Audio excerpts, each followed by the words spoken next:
पपौर मोड़ के लिट्टी पहला बार। नमस्ते पड़ा नंदू से। और आज बानी हम अपना सिवान जिला के पपौर मोड़ पर। पपौर मोड़ पर बानी सिवान जिला के 2 किलोमीटर दूरी पर जब पश्चिम से रास्ता आवेला गाड़ी काफी चल रहा बा, मेन लाइन रही गाड़ी काफी निकल रहा। तो पपौर मोड़ का यहाँ पपौर मोड़ पर जीन बाबा के स्थान रहे और हाउस हनुमान जी का मंदिर रहा।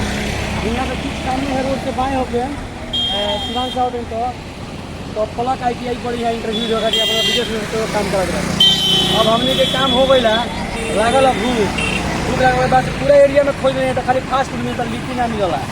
तब हमारा पता चला लिट्टी कहाँ मिलता है। लौट ट्रेन 2 किलोमीटर से यहाँ पपौर मोड़ पर बाबा के बनी की लिट्टी बनानी चले कि वहाँ की दुकान देखली सामने एकदम तो चरमोहानी के ठीक सामने नीचे है दुकान पर चले कि लिट्टी पापा के खाओ जरूरत। बाबा जी के दुकान बाबे यहाँ के नाम बाबे श्री ब्रिज नारायण तिवारी जी और यहाँ के खूब बढ़िया देखिए पकौड़ी छान रहा बनी।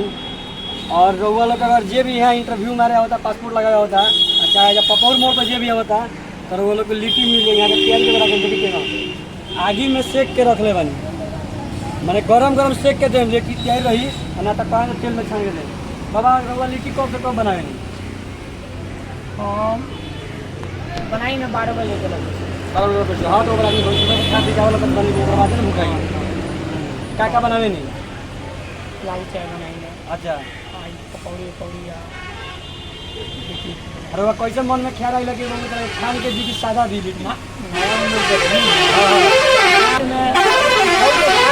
बर्दाश्त कर देता। अच्छा अच्छा बुजुर्ग आदमी बानू उनका सादा लिट्टी चाहिए। अच्छा इससे हम पूछेंगे।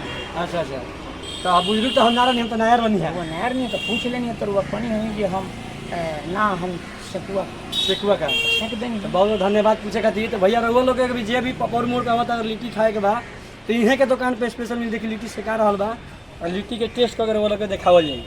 ठीक बा तब तक बना रही वीडियो में।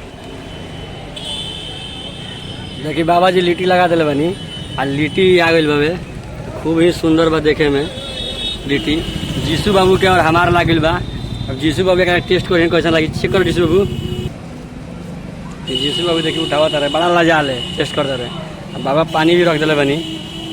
अब हम एक चेक कर लिया कैसन स्वाद बा लिट्टी के जा जेकरा खाए के बाद लिट्टी तो चल यही पपौर मोड़ बाबा जी के दुकान। पपौर मोड़ के लिट्टी पहला बार।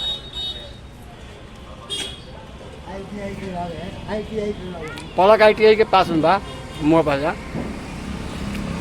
बाबा यहाँ के बराबर चाय पियावे नहीं हमार हाँ बराबर चाय पियावे नहीं। चलो के वीडियो बड़ा हुई जे भी भाई आवता पपौर मोड़ बाबा जी के दुकान पाई नहीं वहाँ डिटेल सब एड्रेस मिल जी रहा हर महादेव।